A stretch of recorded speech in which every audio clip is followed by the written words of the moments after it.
So now the reason why exponential growth and exponential decay is typically important is for real world situations where you may need to calculate something like interest. For example, with bank accounts, or if you're buying a car and it's increasing in value by the year, or if it's the stock market or things like that. Anything that has to do with interest where you're earning money or something is increasing or decreasing by a factor, then that's something that will need some exponential functions.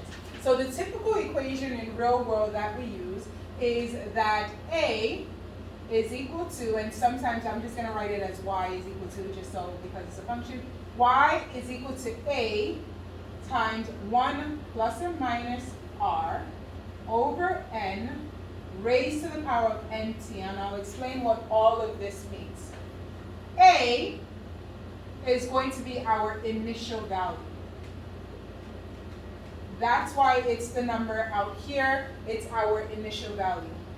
1 plus r over n, that is going to be our growth rate, our growth factor. 1 plus r over n is our growth factor. So think of this like a times b raised to the exponent. So this is our growth factor. Because this is a plus, we know that it's growth. And if it's a minus, 1 minus r over n, that is our decay factor. It means it's going to be decreasing. It's going to be losing some value. So decay factor. R within this represents your rate, and it's usually a percentage, so you would have to change it from percent to decimals in order to work with it. So that's our rate, either our rate that it's increasing or our rate that it's decreasing. N is the number of times.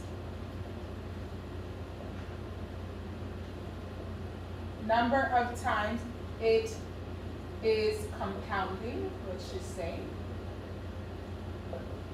Whereas T is time. The time, the number of times it's compounding, and the total time. And we'll do some examples so that you understand total time.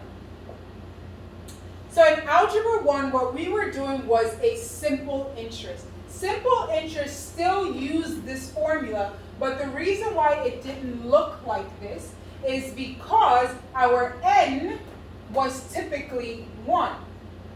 So that's why we didn't need n when we were in Algebra 1. So let's say, for example, you had a question like, and I'll just move this over so you can see it.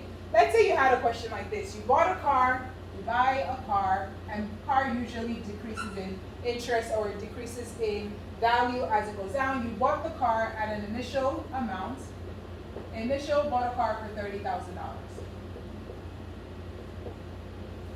The depreciation, meaning the rate at which it's going down, so it depreciates, and I'll just make it up 3% every year. And then they ask, how much is the car going to be worth in 10 years?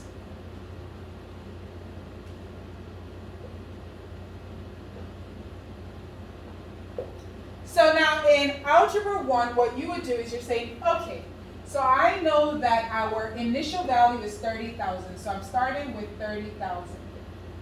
Multiplied by, the reason why you're putting 1 there is because you need to, this 1 is for this 30,000. That's what you're starting with. Then you have to, because it's depreciating, you have to subtract 3%. 3% is 0.03. An actual number, so in decimal form.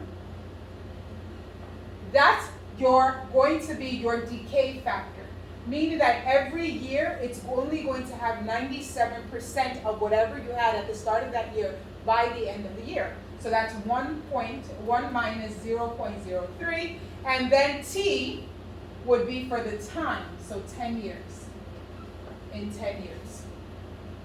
So that's 30,000. 97, not 97, 0.97, raised to the power of 10. Now you get your handy dandy calculator, because you need to use your calculator for that. You typically start with this first, exponents first, remember PEMDAS, and then multiply it by 30,000. So I take my handy dandy calculator, and I say 0.97 raised to the power of 10, and then multiply that. Do not approximate that yet.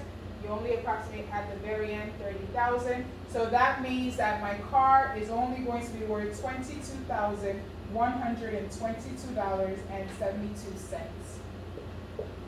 by the end of 10 years. The reason why we didn't have N here is because it only did you only calculated interest once a year. I'm going to show you a different example where they may calculate interest twice a year or 3 times a year. So right now, this is what we do. We know that it has an initial value of 30,000. We put the 1 there to substitute for that 30,000. So we know that it's that 30,000 minus 3%. That 30,000 minus what 3% of 30,000 each year, raised to the power of 10, because it's going to do that for 10 years. So then once we calculate what that is, we multiply by 30,000, and that's why we get that amount here. But let's say now, and I'm going to leave this equation on here,